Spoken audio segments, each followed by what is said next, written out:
Hi everyone, it's Marlen. Welcome to my channel. Today I'm going to be making these delicious dulce de leche fudge balls.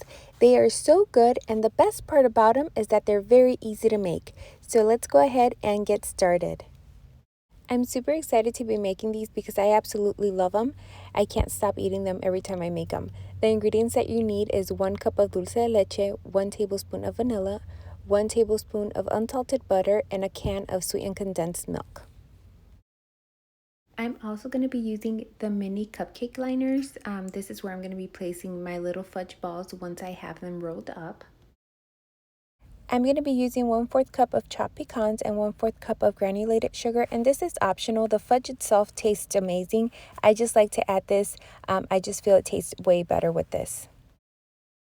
I went ahead and placed a pan on my stove, and I'm going to go ahead and bring it up to a medium heat. I'm going to add my tablespoon of unsalted butter.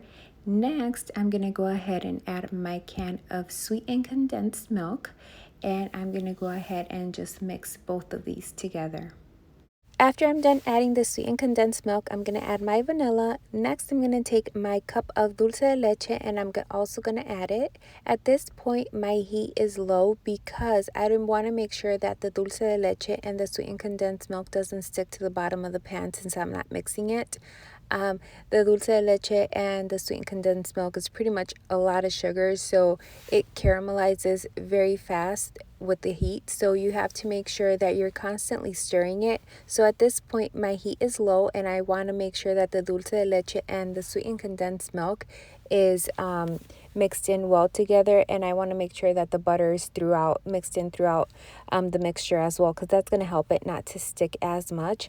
And once it starts cooking, you're going to see that it's going to start to turn a nice brown color, and that's what you want it to look like. You want to make sure that it's kind of turning into a dulce de leche, but that's going to be your fudge.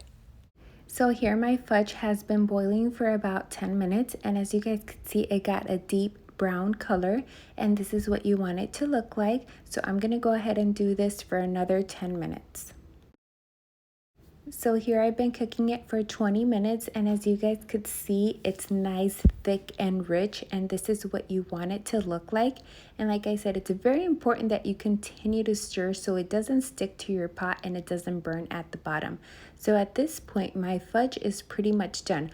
All I have to do is now change it to a different bowl and then let it cool down in order for me to be able to handle it. So here I moved it to a bowl, and I'm going to let it cool before I start forming the little balls.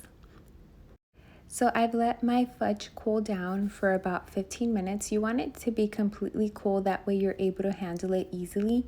So I'm going to be using the 1 tablespoon measuring spoon. That way all my balls are the similar size. And as you guys could see, the fudge forms perfectly. It's not sticky at all. And I'm going to be using the sugar to cover these and the pecans as well. The first one I'm going to go ahead and cover with the sugar, and then once I'm done coating it completely, I'm going to move them to my little mini cupcake liners. So I'm going to go ahead and continue to form the little balls, and I'm going to go ahead and just continue to coat them in the pecans and in the sugar. I absolutely love these fudge balls. They remind me of Mexico so much. I remember when we used to go, they actually used to sell something like this in the same little trays, and they were just covered in saran wraps, and I remember I could eat the whole little tray nonstop. They are so good. So I'm so happy that I'm able to recreate these, and I absolutely love them. So with this recipe, you're able to get 18 little fudge pieces. I use the 1 tablespoon measuring spoon. You guys could do them a little bit bigger, a little bit smaller. It's totally up to you. And this is pretty much it. And I am all done with this recipe. This is something so easy and so good that you can make.